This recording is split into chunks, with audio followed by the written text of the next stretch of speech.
Today we're going to journey deep into the Austrian Alps to explore a fortress that has stood for centuries, the incredible Kitzbu Hall Castle.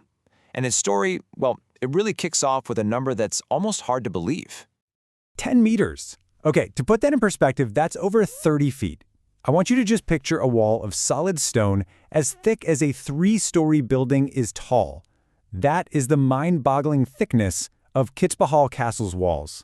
Just an unbelievable feat of medieval engineering. You see a wall that thick, and it just begs the question, right? What on earth were they trying to protect? Or maybe, more importantly, who were they so desperate to keep out? Well, to find that answer, we've got to go back in time. Our story starts in Kitzbu, right in the heart of Tyrol. Now, this isn't just a building we're looking at. You have to think of it as a living timeline. And we're about to see exactly how it evolved from this rugged, tough fortress into something, well, something much, much more. So, the story kicks off way back in medieval times. It was founded as a classic fortified stronghold by the Counts of Tyrol. Now, the first official records we have pop up in 1450, but believe me, its evolution was far from over. During the Renaissance and Baroque periods, it went through these massive transformations, expanding from a place built purely for defense into something so much grander. So, what does all that change actually look like on the inside? Come on, let's step through those massive walls and take a look at the architectural DNA of the castle itself. It is a really fascinating mix of styles. Inside, you can see two main styles that really tell the story. First, you've got these Gothic revival elements. You see them in the tall, pointed arches and those intricate ribbed ceilings, all designed to just draw your eyes upward. And then, bam! You get the drama of the Baroque style, with its sweeping, curved arches and these huge, almost theatrical staircases. But you know, it's not all about these huge, grand structures. If you look a little closer, you start to find a softer, more decorative side to the place. There's this touch of Rococo in all the little details, the intricate wood carvings and ornate decorations that shifted the focus away from just pure power and more towards elegance and flair. And when you mix all these styles together, you get some truly unforgettable spaces. I mean, you've got the Great Hall with its soaring high ceilings that were just built to impress. Then there's the absolutely stunning Baroque chapel, which is covered in these beautiful frescoes. And of course, there are those immense walls, complete with towers and battlements, a constant reminder of where it all started, as a fortress.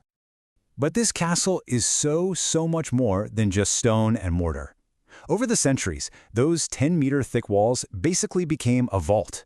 And they weren't just protecting people, they were protecting priceless cultural and historical treasures. And the collection inside is just astounding. Get this, it starts with artifacts that are actually older than the castle itself. We're talking relics from the Roman Empire, a really surprising link to the ancient world. It also became this amazing library of knowledge, housing a huge collection of rare books and manuscripts. It was literally preserving centuries of human thought and history right there within its walls. And the treasures aren't all just silent objects on a shelf. The castle has this magnificent 18th century pipe organ, a piece of musical history that you can still see today. Just try to imagine the incredible sounds that once filled these very halls. And speaking of sound, this is where the story gets truly legendary. It became a hall that hosted performances by none other than Mozart and Beethoven. I mean, seriously, two of the greatest musical geniuses in all of history shared their art within these very walls. It's absolutely incredible to think about. So, that brings us to the castle's final, and maybe most surprising transformation. How did this ancient, imposing fortress become the modern-day icon that it is today? Well, just think about this number for a second. Over $100,000. That's how many people visit Kitzbühel Castle every single year. It's been completely transformed into one of Austria's most popular tourist destinations. So here's the deal today. The castle is owned by the Austrian government, and it's completely open to the public as a museum. It's this dynamic cultural center hosting all kinds of art exhibitions and festivals. And thanks to nonstop restoration projects, all of its historic beauty is being carefully preserved so that everyone can experience it. And here's a twist you probably didn't see coming. This ancient stronghold has a front-row seat to the future of winter sports. It actually overlooks the site of the annual Kitzbühel Skiing World Cup, just a perfect and really surprising blend of the past and the present. Okay, so after traveling through centuries of history and architecture and culture, what does it all really add up to?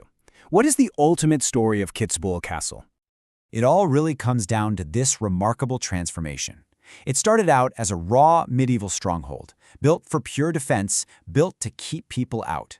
Then, it evolved into this refined center for the arts, attracting creative geniuses. And finally, it opened its doors to become a beloved public icon, something shared with the entire world. From a fortress designed to keep people out to a landmark that welcomes them in, Kitzbühel Castle is just this amazing testament to how the whole purpose of a place can change over time. Which, of course, leaves us with one final thought. What stories will these walls tell in another 500 years?